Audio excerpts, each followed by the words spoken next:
Well, hello everyone, and welcome back to Professor Layton vs. Phoenix Wright. Previously, Luke and Layton reached the highest point of the Storyteller's Tower, where they found Ispella's childhood room, the room where the storyteller writes his story, and on the roof, the storyteller himself. Not dead, not incinerated by the Grandworm spell. And after trying to kill Luke and Layton, we learn from him that he doesn't even know that Ispella is currently on trial for the supposed murder. And then, back at the trial, Phoenix started pressing Kira, who was found in the bell tower there, which I have many questions about, because apparently in a photograph we found the bell tower was there 10 or 12 years ago, or somewhere around there. So much is going on. So, let's resume, shall we? Now, I do recall I had issue with this line here. As it rained, I waited near the bell tower next to the vigilantes for my chance. That shouldn't have been possible because you can't cast spells. Yeah, Kira's completely amnesiac. She doesn't know her name is Kira. She doesn't believe she's a witch. So, how did you hide near the vigilantes without them noticing? Let's press this one more time, just to make sure. Hold it right there, Miss Kira. You snuck right past the vigilantes? Yes, that's right. My orders at that time were to... The girl is a witch. Therefore, something as simple as vanishing from sight is child's play. Isn't that right, witness? No. No, she can't do that. She doesn't have the crystal anymore.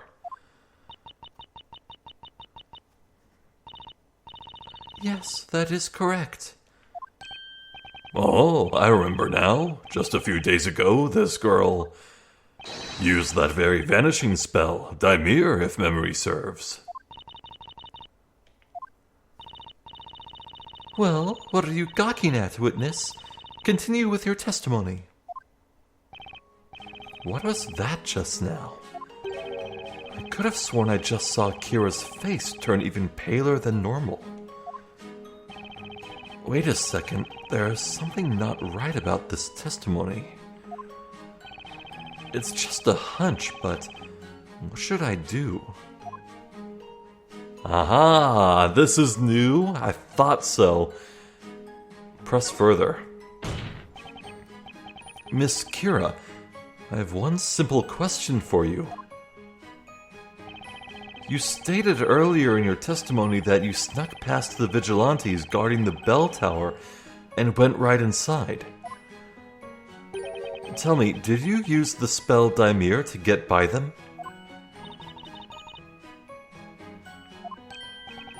That must certainly be the case. Had she not, she would surely have been spotted. Objection! But remember what she let slip just a moment or two ago. She denied being a witch, and stated she cannot use magic. Oh. Therefore, if that's true, then you, Miss Kira, would not have been able to use Dimir at all. Objection! What a ridiculous argument. How else would this girl have been able to walk right into the bell tower unnoticed by the guards? Explain that. Objection! I have a better idea, but we have the witness herself explain it to you. What do you say, Miss Kira? I am not a witch. And I cannot use magic. So then, exactly how were you able to ascend the bell tower without being noticed? Witness, amend your testimony this instant. Okay.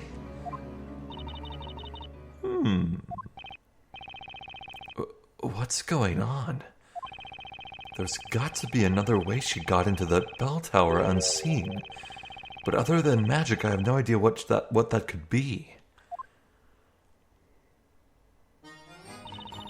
I was wearing the robe of invisibility, so no one was able to see me there.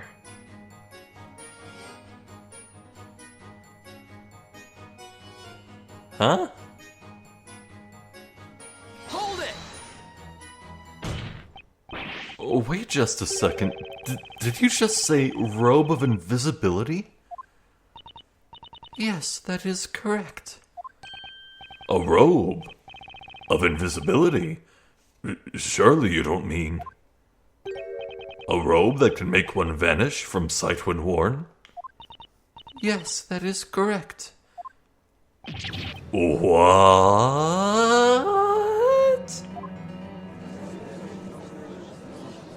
Is it the flower-covered robe?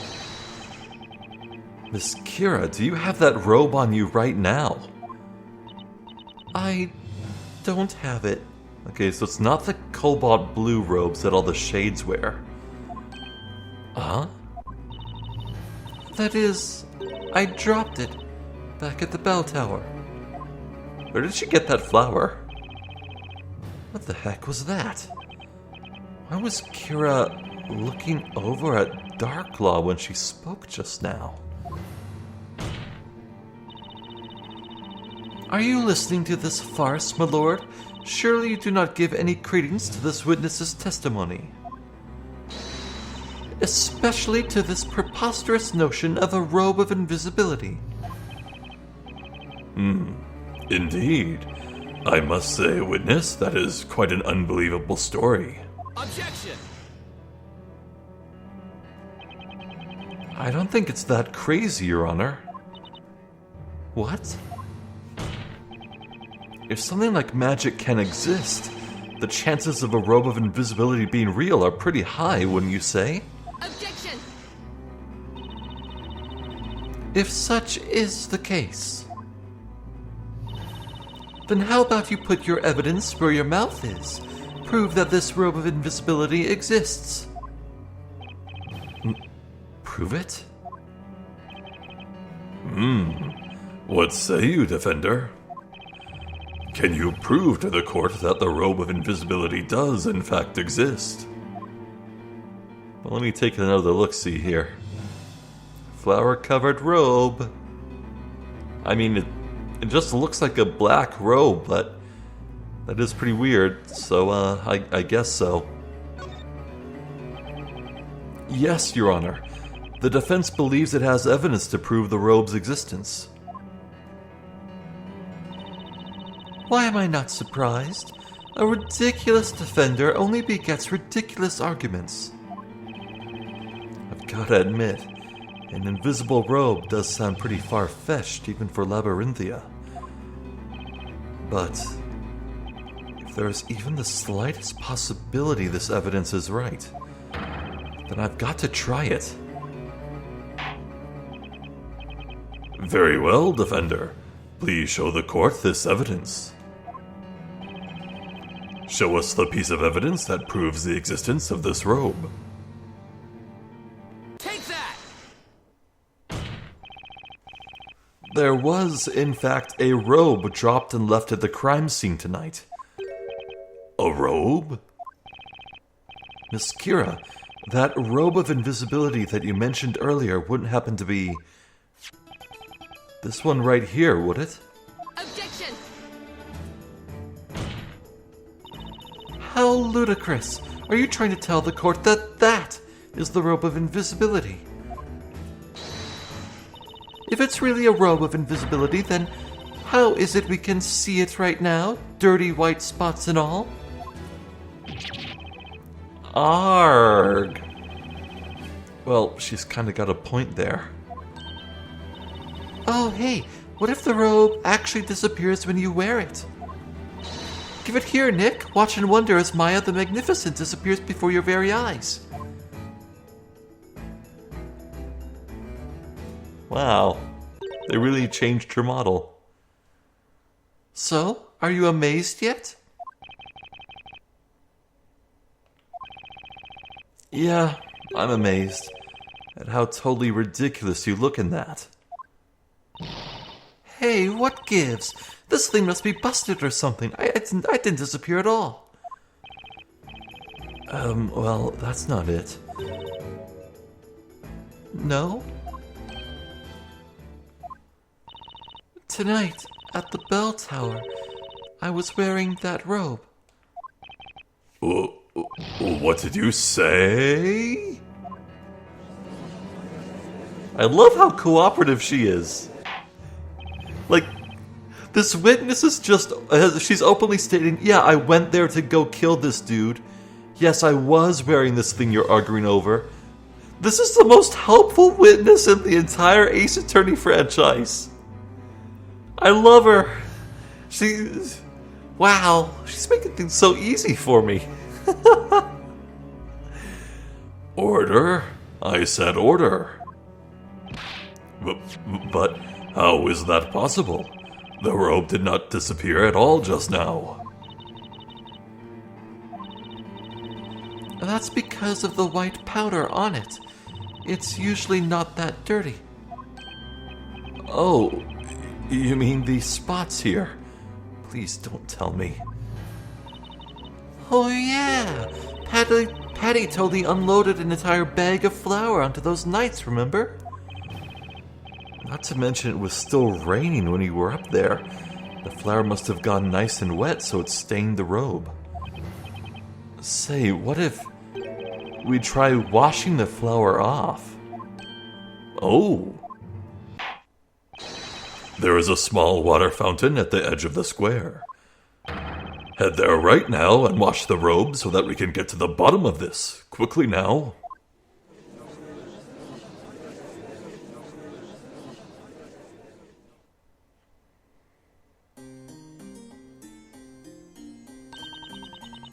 Alright, this shouldn't be too hard.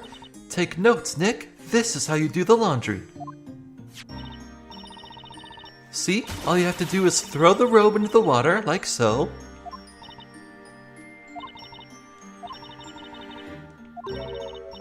Wait, what?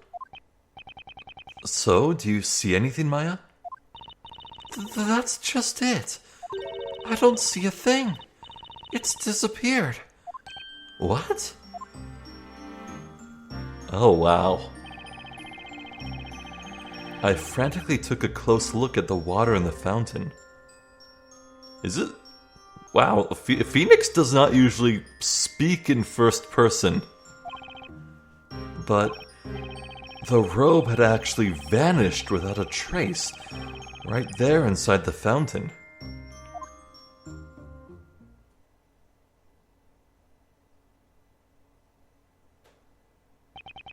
Defender?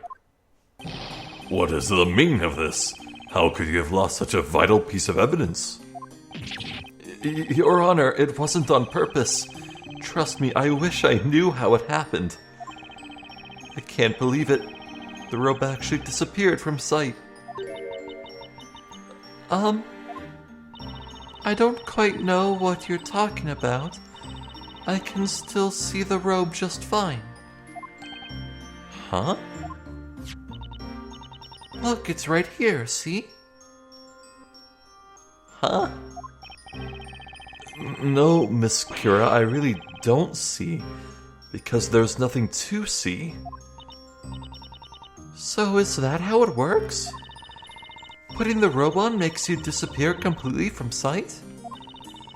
But from the looks of it, only Kira is able to actually see the robe itself. It is not just me. It's all inhabitants of the Eldritch Woods. All of us can see the robe.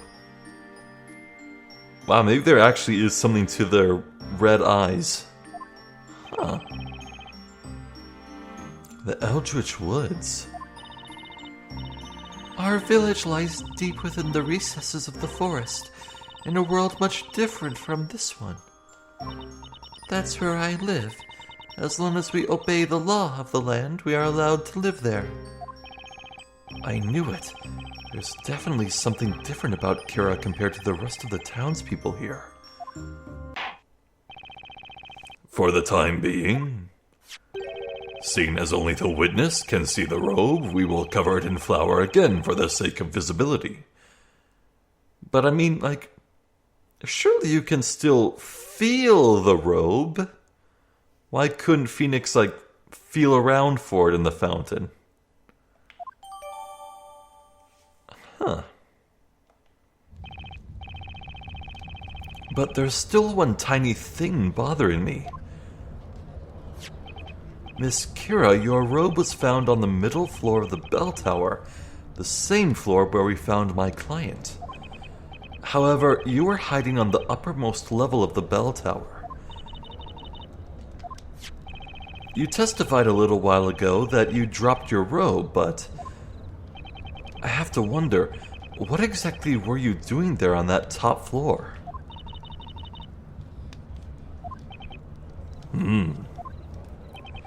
It would seem there is still much we must ask this witness. What say you, High Inquisitor Darklaw? 'Tis the Inquisition's duty to follow my lord's decision on such matters. I have no objections.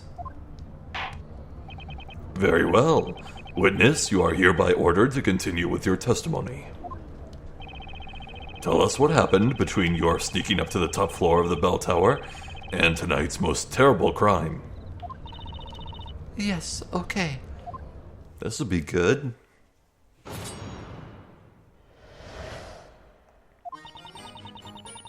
I was waiting on the middle floor of the tower.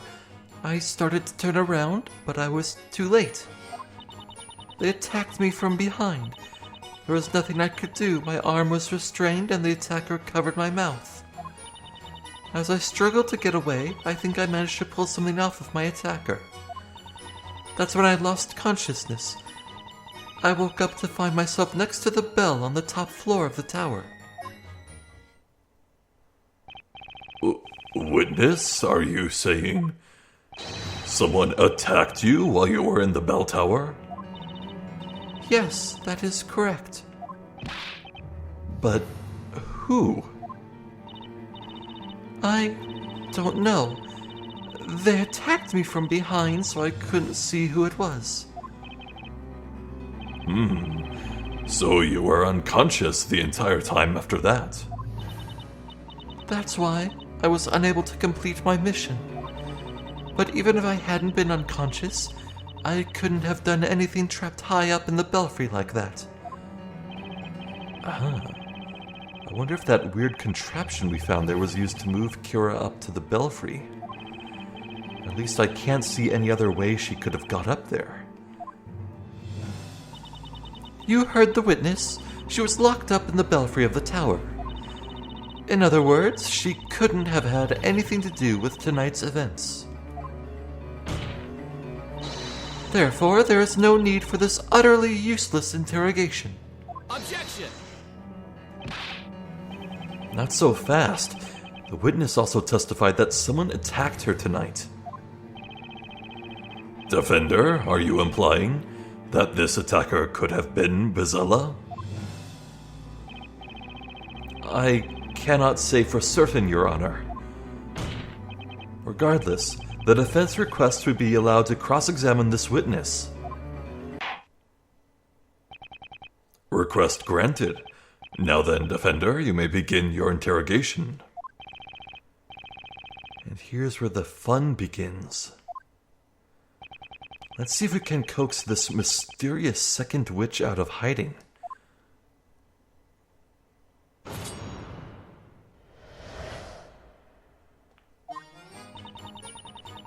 I was waiting on the middle floor of the tower. I started to turn around, but I was too late. So you heard them coming? Hold it! So you weren't able to catch even a glimpse of your attacker. Is that right, Miss Kira? Yes, that's right. Not even a teeny bit. They attacked me from behind, after all. Did I just hear correctly? It sounds like she hesitated in answering. By the way, may I ask why you turned around, Miss Kira? Oh, what? What do you mean? Well, it's just that you said you suddenly tried to turn around. something must have really grabbed your attention to make you try and turn around so suddenly. I don't remember. I do think I heard a sound come from behind me. You're saying that you heard something and that's what made you turn around? Yes, but I don't have any recollection of what exactly that was. Is that a new animation? I don't recall ever seeing Darklaw, grab her own neck like that. Weird. They attacked me from behind. There was nothing I could do. My arm was restrained and the attacker covered my mouth. Hold it! Was the person male or female? Or are you not sure? I don't remember much. She says as she looks at Darklaw again.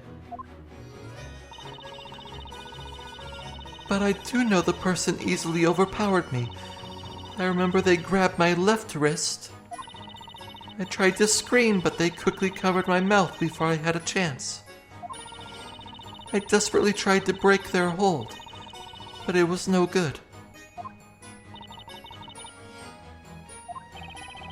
It sounds like the attacker managed to restrict her movements from behind. As I struggled to get away, I think I managed to pull something off of my attacker. Hold it!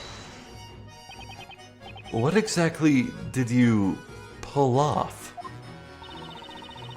I was still really dazed at the time, so I can't remember it very well. But when I flung my hand up, I felt myself grab a small round object. It's gonna be the identical necklace that Darklaw had. Remember the photograph we saw with Layton and Luke of a childhood Espella and Darklaw standing together with identical necklaces? I would bet Kira grabbed Darklaw's necklace. And that's how it ended up on the floor. Maybe. I must have pulled it off without thinking. I felt whatever it was snap right off. So, from what you're saying, it sounds like this could have been something that was on your attacker's person. I think so. I can still feel it, even now. It felt like I just snapped a piece of rope or something. I really wonder what that could have been.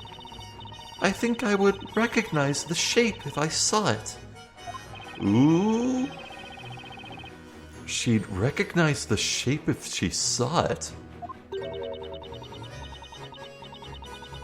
Isn't that like, man, I remember it was years ago. I saw a video of like a blind person who was about to have a surgery or something to restore their eyesight. They were like born blind, I mean, so maybe not restore their eyesight, but get eyesight. And like they spent a long time on camera feeling objects with their fingers. Like there was like a model of the Eiffel Tower and a truck and all sorts of other shapes. And then when they came back and they had their eyesight, they tried to identify those shapes by sight, and they weren't able to.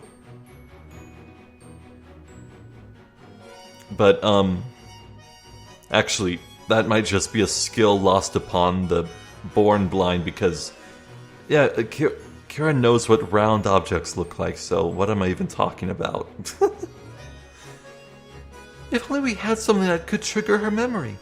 Then all we'd have to do was present it and we'd be in business. Yeah, tell me about it. You know, that might not be such a bad idea, Maya. That's when I lost consciousness. I woke up to find myself next to the bell on the top floor of the tower. Hold it! You say you lost consciousness. Yes, In fact, it actually felt a lot like magic.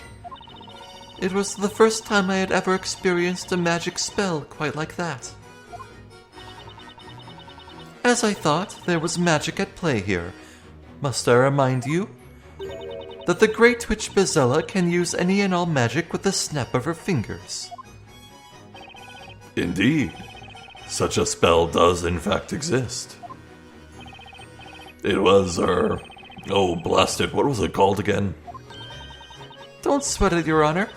Just leave it to me and my trusty old Grand Grimoire. I wonder, could Kira's attacker have actually been a witch? It really doesn't look like magic was used to knock her out, huh? Anyway, it looks like Kira is telling the truth. Still, she's definitely avoiding making eye contact. Not to mention, she seems extremely hesitant. There's no doubt about it, she's trying to keep something big from getting out. In that case, Nick, let's give it all we've got and get to the bottom of this. Yeah, it really feels like there's a lot riding on this one, Maya.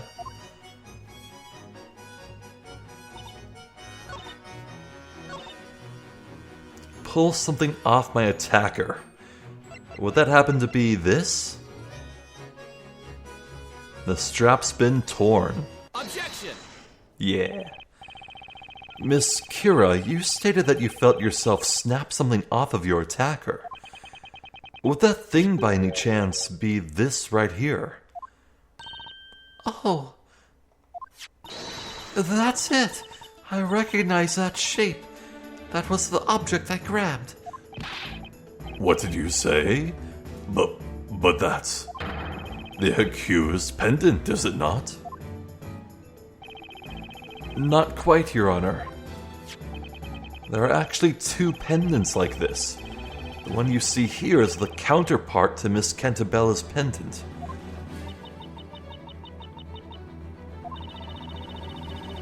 Now that you mention it, I remember.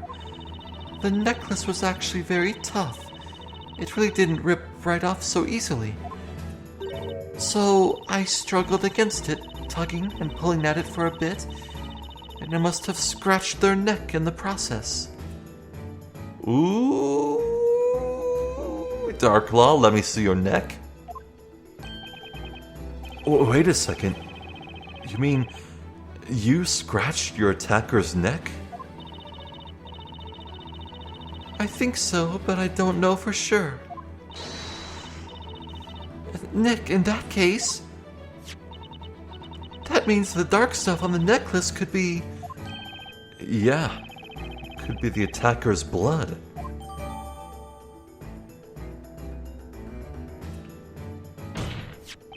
If only this were a modern setting, they could run a blood test on this and see if it matches with Espella. Though, if Espella and Darklaw are sisters, that might not matter. Wait, can siblings have different blood types? I feel like they could. Maybe? I don't know. As the court can clearly see, there are still traces of blood left on the necklace itself. However, take one good look at my client and you'll notice there are no visible scars or cuts of any kind around her neck. Ergo, there is no way Miss Cantabella could be Miss Kira's attacker. Objection!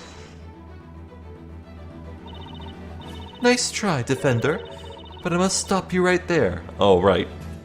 Bezella can probably use healing magic. Huh? Have you already forgotten what I told you? The Great Witch can use any spell in existence. She could have easily healed any such wound in the blink of an eye. I can't believe I'm saying this, but I already miss Inquisitor Barnum. Man, we really can't catch a break on this one, huh, Nick? Let us resume the interrogation. Witness, continue with your testimony. As I struggled to get away, I think I managed to pull something off of my attacker. That's when I lost consciousness. I woke up to find myself next to the bell on the top floor of the tower.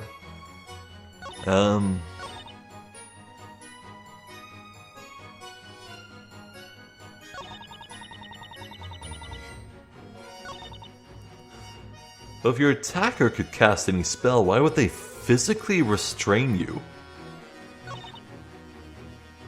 Hold it! You mean this pendant here, is that correct? Yes, I think that's the one. There's definitely a trace of blood on this necklace. Blood that must have come from Kira's attacker when she yanked this pendant from their neck. Remember, Defender, we are talking about the Great Witch here. It is more than possible she used magic to heal any wound that may have appeared on her person. Therefore, I suggest you abandon the idea that this somehow removes all suspicion from the accused. Sheesh, you could really use some more decisive ammo right about now, huh? I don't think so. This pendant is all the decisive ammo we need. Just have to think. There has to be something about this pendant that I can present as evidence. Kira is still definitely hiding something. But I'm pretty sure we can get her to spill the beans with the right piece of evidence. Alright, come on, Nick. Get out there and spill them beans.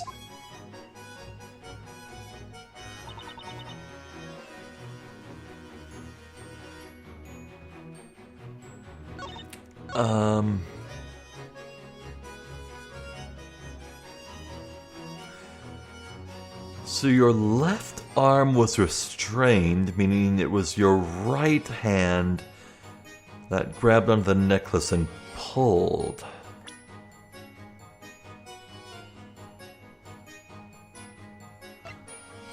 Well, I mean...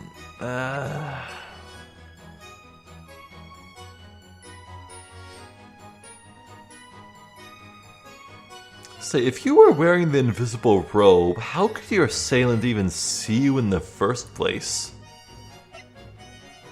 Interesting.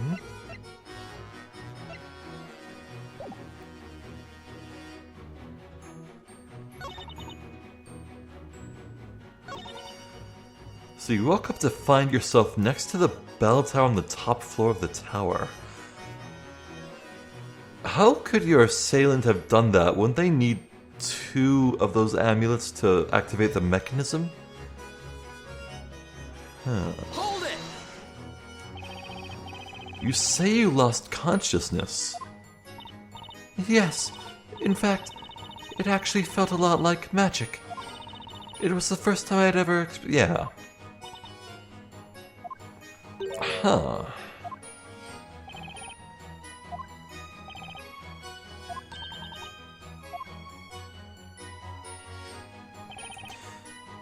Well, I'm gonna use the hint coin here because this does not seem obvious to me.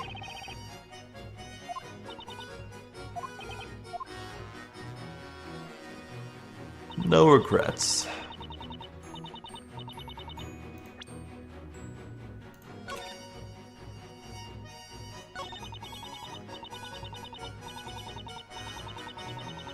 Oh. They attacked me from behind. There was nothing I could do. My arm was restrained and the attacker covered my mouth.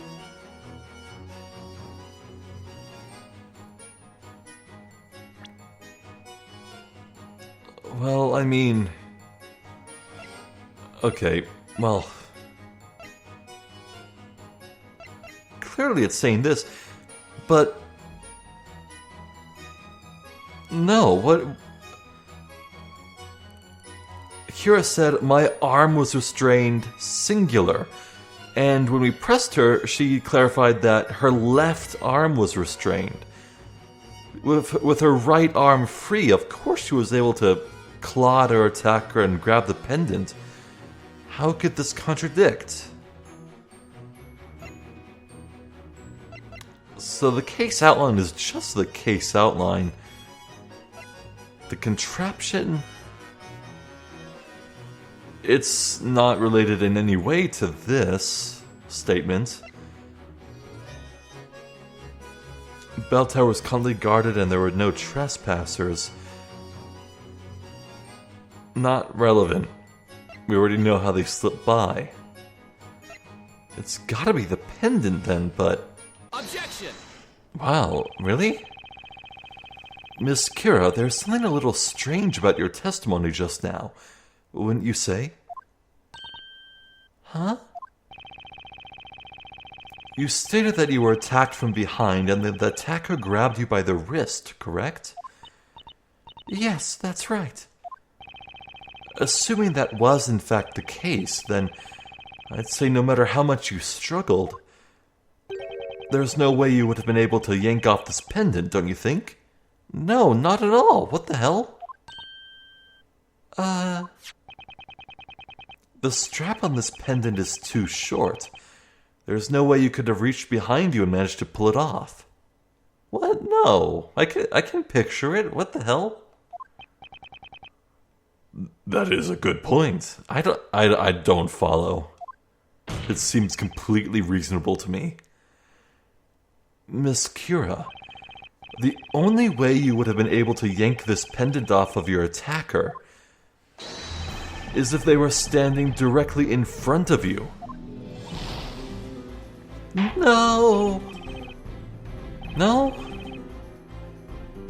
Order? Order, I say. Witness, is this true? Objection! The witness was the victim of a physical attack. It's only natural that she'd be a bit confused on some of the details. Objection! High Inquisitor, I wouldn't exactly call mistaking the location of your attacker being a bit confused. I'd call it more of a barefaced lie. Well now, Defender, I see you are as pathetically short-sighted as ever. Your argument is only valid assuming that this girl here actually saw her attacker. If she was not able to see this person, well, I'd say it'd make no difference where they were standing. Then that means the attacker was also wearing one of those robes. These robes. That is impossible, my lord. As the witness already stated earlier, only residents of the Eldritch Woods are able to see these robes. In short, the attacker must have been a witch and must have disappeared from sight with the use of magic. You must mean the Great Witch Bezella. There is one more thing proving the attacker to be a witch. Just what might that be? The witness has stated that she lost consciousness. If you take a look in the Grand Grimoire, you will notice a spell called Feign-Fall. Witness, allow me to ask you. Did you hear the incantation of this spell?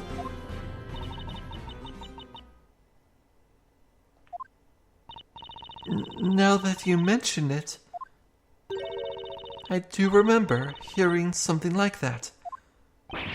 Say what? Uh-oh.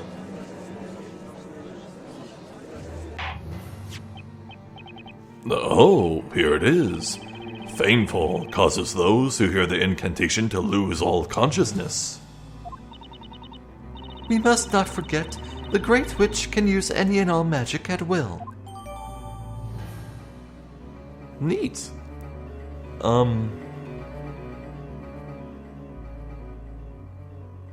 Its effect takes hold the second the incantation is heard. God damn, that is overpowered as hell. Like, what the hell? You could make an entire army fall unconscious like that. Like, get a megaphone and jeez. Well, the question is, if the attacker could make Kira faint with a word. Why bother getting close enough for a physical confrontation? Why grab the wrist? Why cover her mouth? Why not just go right to what you want? Witness, amend your testimony to reflect this important piece of information. Yes, right away. Oh boy. I can't believe she managed to get out of that one. But still, I'm not about to give up just yet. I'll keep on going until we finally get to the bottom of who this attacker really is. Now then, let us continue with your interrogation.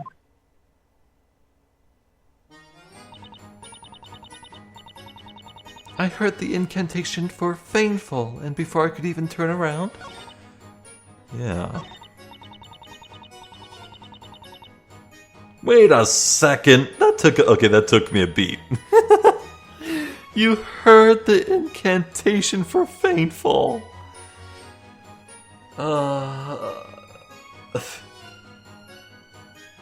Yeah, that was so stupid of a statement my brain didn't even register. Hold it! You heard the incantation? Are you absolutely sure about that? Yes, there is no mistaking it. The attacker used magic to vanish from sight, went up the stairs, and then rendered the witness unconscious, also with magic. Clearly this must be the work of none other than the great witch Bizella. It is no mere coincidence that the attacker was able to use such spells. This is certainly no ordinary witch. Afterwards, the witness's attacker carried her off. Naturally, that would require the use of both hands, one would think. Both hands, High Inquisitor. In other words, the witch would not have been able to hold a Telea Magica. Oh. Right, and the only witch that doesn't need a scepter like that is... Bizella. I see you have somehow managed to get that through your thick skull, Defender. Very well, continue, witness. Yes. No, actually hold it right there.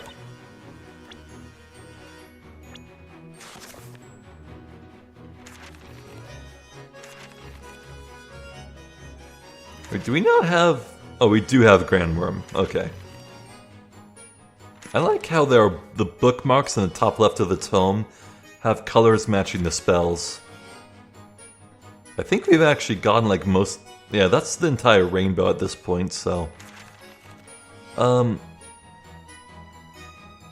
effect takes hold the second the incantation is heard. Objection! Miss Kira, I have watched you at that witness stand this entire trial, desperately trying to keep something hidden from the rest of the court. I wonder if you're familiar with the saying, a lie begets more lies. It means multiple lies are bound to unravel and leave your story with more holes than Swiss cheese. What is Swiss? Get to the point, Defender. According to the Grand Grimoire, Fainful causes a person to lose all consciousness. It's written here in black and white. Its effect takes hold the second the incantation is heard. Oh. Miss Kira, you testified as follows. You heard the incantation for Fainful and immediately became aware of the presence of your attacker. You then put up a fight. But if you really did hear that incantation, there's no way you would have been able to yank that pendant from your assailant. Ah. Oh, we got her there. Order? Order? What is the meaning of this? The meaning is that Miss Kira didn't actually hear the incantation like she claimed she did. But then why? Why on earth was this girl unconscious? Kira was definitely knocked out by whoever attacked her. When she woke up, she found herself up on the top floor of the bell tower. It's possible Miss Kira was rendered unconscious by some other kind of sleeping spell, something other than magic, another witch. I mean, this is pretty obvious. The answer here is obvious. Something other than magic must have knocked her out. Objection! And what, may I ask, makes you so certain of that? Is it not possible that another spell could have been used? Objection! That's just not possible. You, of all people, should know that. What? Miss Kira's claim that she heard someone say the incantation is completely false. Even so, that wouldn't be too much of a problem if she actually had heard an incantation. That's right. However, going by her testimony, that can't have been the case. The only spell capable of making someone lose consciousness is Feign-ful. Isn't that right, High Inquisitor Darklaw? Defender, are you claiming there is another way besides magic that could have been used to render Miss Kira unconscious? There's only one other thing that crossed my mind. I'm speaking, of course, about sleeping medicine. Someone with access to Belduke's kits? Sleeping medicine? If you remember, Miss Kira stated that the attacker covered her mouth before she could scream. In doing that, the attacker was able to administer a potent sleep medicine, thus putting Miss Kira out like a light. Indeed, that does make sense. Therefore, Your Honor, the attacker did not necessarily have to be Bezella. I mean, why would an all-powerful being, capable of commanding any and all magic, need to resort to drugging someone? Objection! Hold it right there, Defender. They managed to sneak past the guards and make their way up into the bell tower. Clearly, they must have used magic to appear invisible. Objection! You don't need magic to make yourself disappear, High Inquisitor. Throw this on, and getting past those guards at the tower is a piece of cake. The robe of invisibility. But despite all that, there's still one glaring problem. Miss Kira. Yes? You admitted to the court earlier that you were attacked from the front, correct? If that's the case, then there's only one possible conclusion we can draw. You, Miss Kira, were entirely capable of seeing your attacker's face.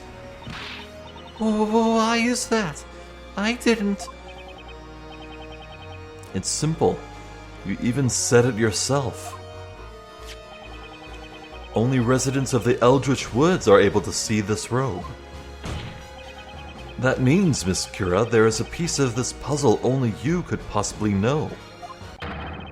Only you can tell us the identity of the person who entered the bell tower and attacked you tonight.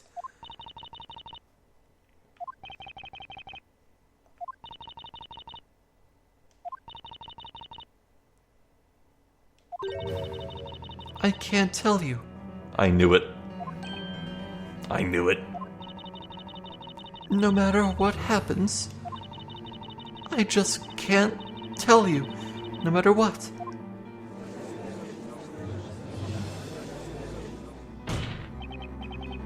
You see, everyone? This witness has been covering up for someone from the very start of this trial. What? But luckily for us, we won't be needing any more of Miss Kira's testimony. Because the answer is staring us right in the face. I'm speaking, of course, about the true identity of Miss Kira's attacker. All the clues so far point to this one person. Defender, I take it you are prepared to prove such a serious accusation? I am. Alright. Looks like it all comes down to this. It's pretty obvious. Kira was trying to stay as silent as possible because she was under orders from a higher up, someone that Kira just could not compromise. And then here you also have this, her attacker, who she knows the identity of, but is not willing to compromise. And who do we really suspect is the leader of the Shades? Who do we know had a pendant identical to Aspella's? It all lines up. It has to be her. Now we'll finally see who's been playing the strings this whole time. Very well, Defender, tell the court. Who was the one responsible for attacking the witness and locking her up on the top floor of the bell tower? It was Eve! No. Take that! The answer is obvious, Your Honor. It was you, High Inquisitor Darklaw. What?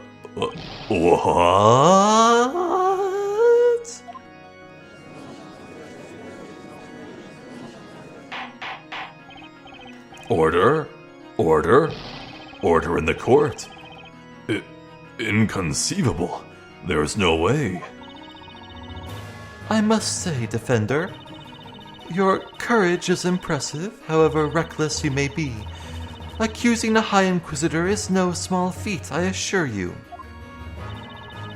However, with serious accusations comes serious consequences. One small misstep, and I will personally see that you never set foot in this courtroom ever again. Mark my words, Defender.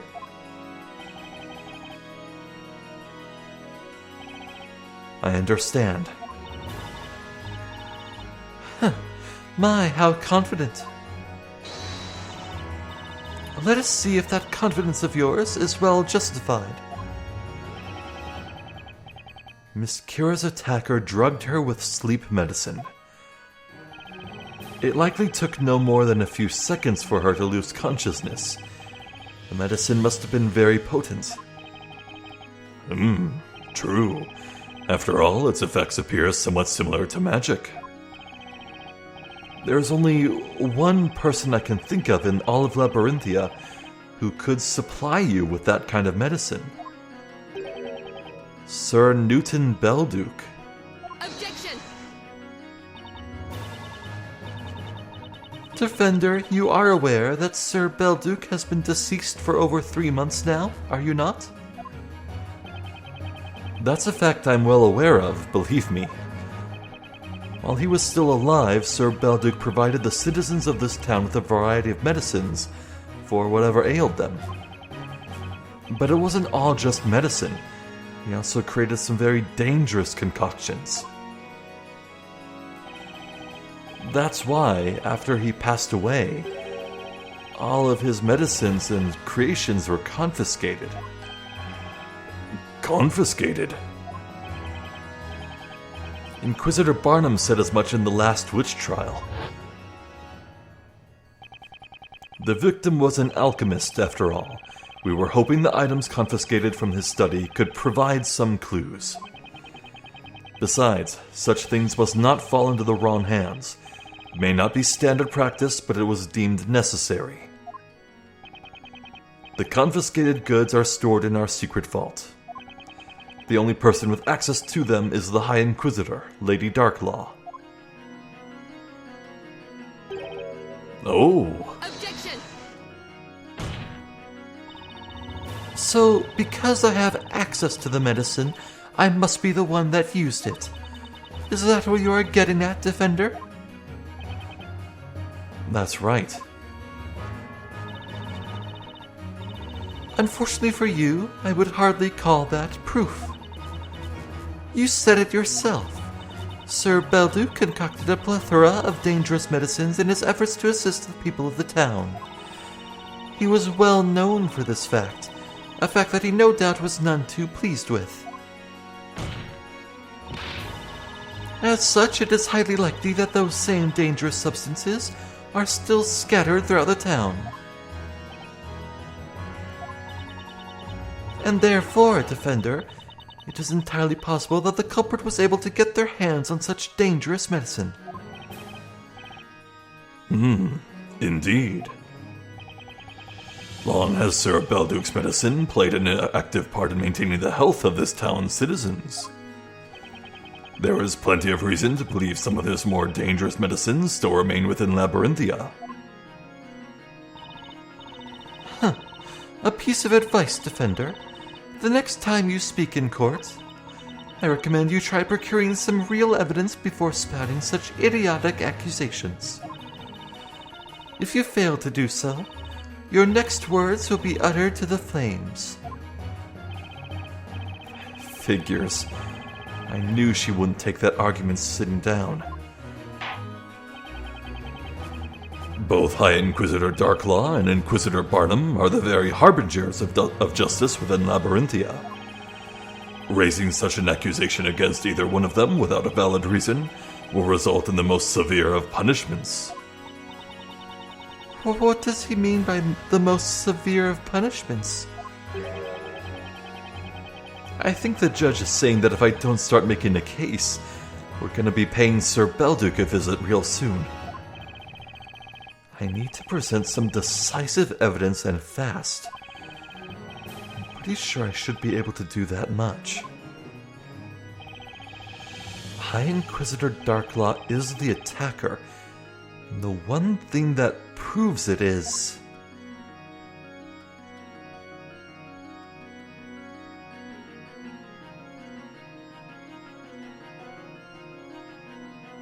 a piece of evidence, someone's profile, or Darklaw herself.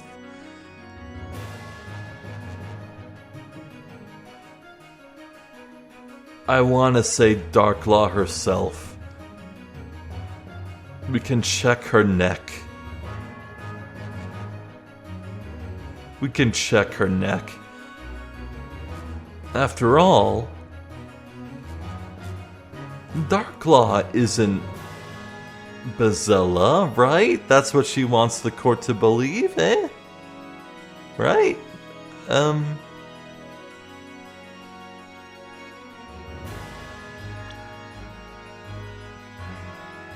Look, I feel like if there's anything in this evidence to point towards Darklaw, I would have noticed.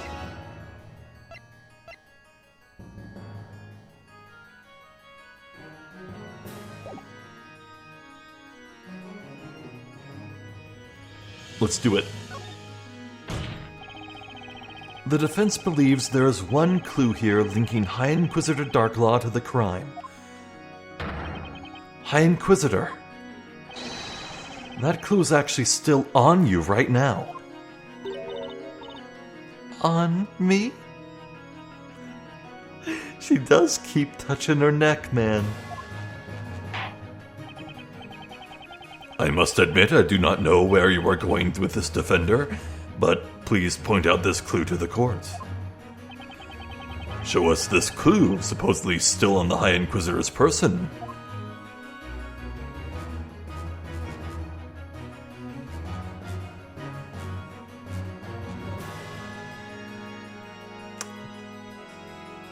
Yeah, it's gotta be her neck. She is wearing a real high-collared shirt and all that. Here we go. Got it. The High Inquisitor's neck? You don't mean... Miss Kira yanked this pendant off of her attacker's neck. Take a look at the necklace. It still has a bit of blood left on it.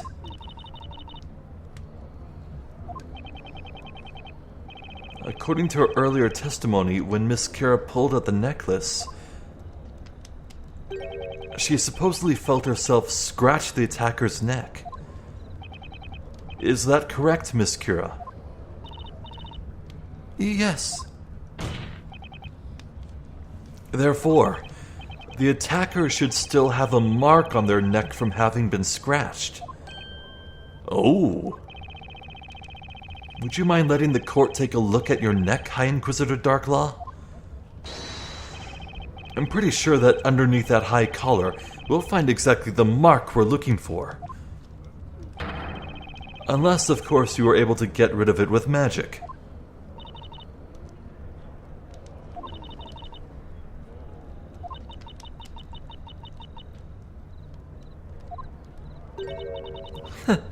Most impressive. What? I have to say, Defender, you've managed to finally hone that dull blade of yours into something of use.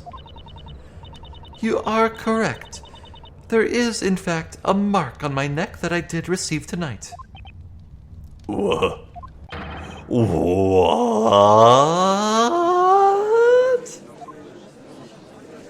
What is the meaning of this? Does that mean Lady Darklaw is... The Great Witch?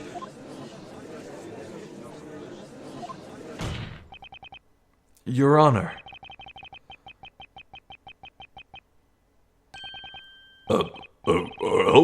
Yes, I see you're still here, Defender. Your Honor, I know you're shocked and everything, but come on, work with me here. Your Honor, the defense would like to call High Inquisitor Darklaw to the witness stand. What did you just say? It's quite clear that the High Inquisitor has some connection to what transpired tonight. And what's more, there is a chance that she used her position of authority as High Inquisitor to frame my client as the Great Witch. But never in all my years as judge of this court has an Inquisitor been asked to take the stand in the middle of a trial. Well, we're going to have to make some history here if we're finally going to find the truth, Your Honor. Even so, this trial cannot continue any further without an Inquisitor.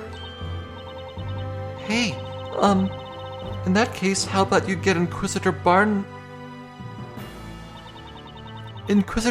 remains incarcerated in the underground dungeons for the crime of treason against the storyteller. I don't think he will be able to make it to this party.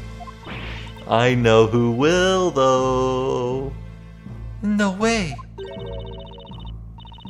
Most regrettable, Defender.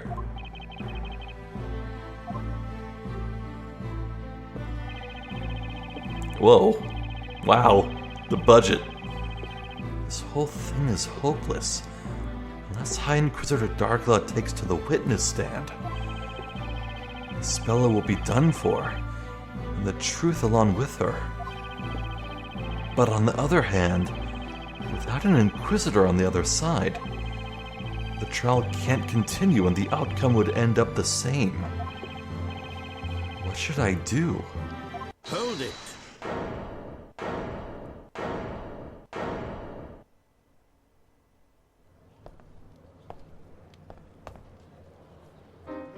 I believe I can fill that role. Professor, wait, what are you saying? I can prove, conclusively, that Espella Cantabella is, in fact, the Great Witch Bazella. He's playing the part. Now, Mr. Wright, the time has come at last to settle this once and for all. We'd been waiting for the professor to show up. If there was anyone who could find some decisive evidence to win this thing, it was him. However, he ended up standing behind the Inquisitor's bench. The professor wasn't on our side here. I had to wonder, what the heck was going to happen? I have the biggest, dumbest grin on my face right now. Okay, to be continued. Next time. Well, actually, no, quitting and, like, restarting from here would...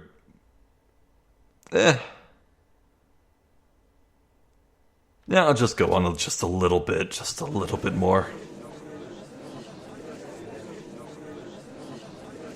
Professor? But what are you doing? What am I doing, Mr. Wright? Yeah, you were supposed to show up with some decisive evidence and save the day, Professor. I'm afraid my only concern here is the truth. The truth? The truth behind the real identity of the Great Witch, Espella Cantabella. If seeking the truth requires us to stand on opposite sides of the courtroom, then so be it.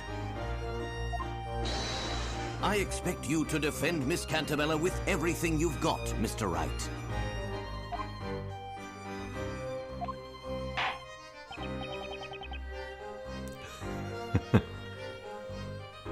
Okay, that'll do it. Well done, Layton. Your acting is impeccable. I don't believe for a second that he's serious. He's playing the villain. He's taking the heel role just so things can continue and the trial can actually question Darklaw.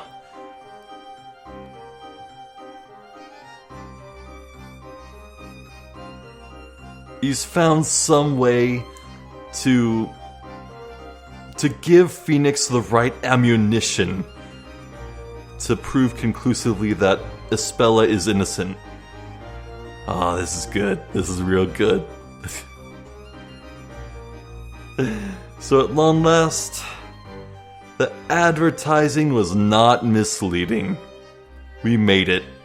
It's Professor Layton versus Phoenix Wright, and I'm here for it. Ooh! Oh, this is gonna be fun! Ah, man. Okay, well... God, could you imagine being a labyrinthian citizen and just being in the stands watching this unfold? Dude, nothing else in life could ever live up to this moment. Those poor people. They'll never see a greater show. They never will. Nope, never gonna happen. Nope, this is it. This is their peak.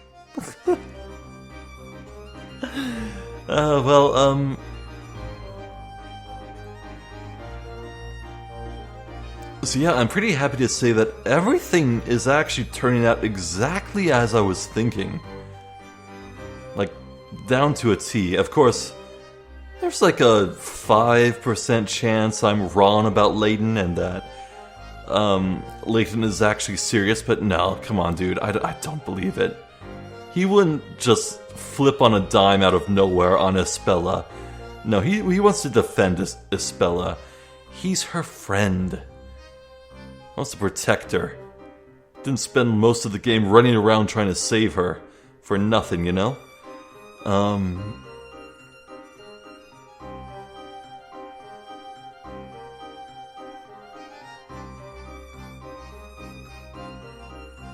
man, I feel like there's one other thing I was gonna say, but...